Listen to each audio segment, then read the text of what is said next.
When I was a young man, growing up in New York City, I refused to pledge allegiance to the flag. Of course, I was sent to the principal's office, and he asked me, "Why don't you want to pledge allegiance? Everybody does." I said, "Everybody once believed the earth was flat, but that doesn't make it so." I explained that America owed everything it has to other cultures and other nations, and that I would rather pledge allegiance to the earth and everyone on it. Needless to say, it wasn't long before I left school entirely, and I set up a lab in my bedroom. There I began to learn about science and nature. I realized then that the universe is governed by laws, and that the human being, along with society itself, was not exempt from these laws.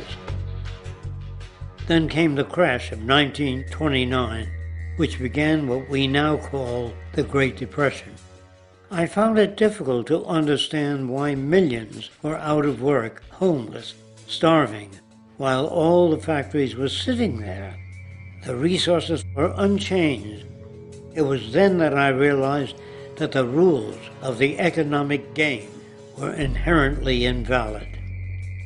Shortly after came World War II, where various nations took turns systematically destroying each other.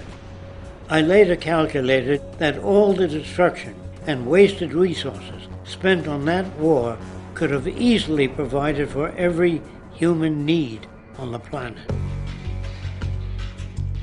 Since that time, I have watched humanity set the stage for its own extinction.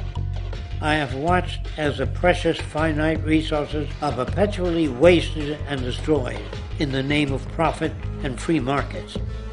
I have watched the social values of society be reduced into a base artificiality of materialism and mindless consumption. And I have watched as the monetary powers control the political structure of supposedly free societies.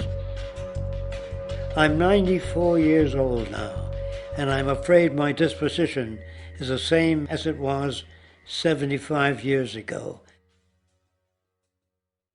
This shit's got to go.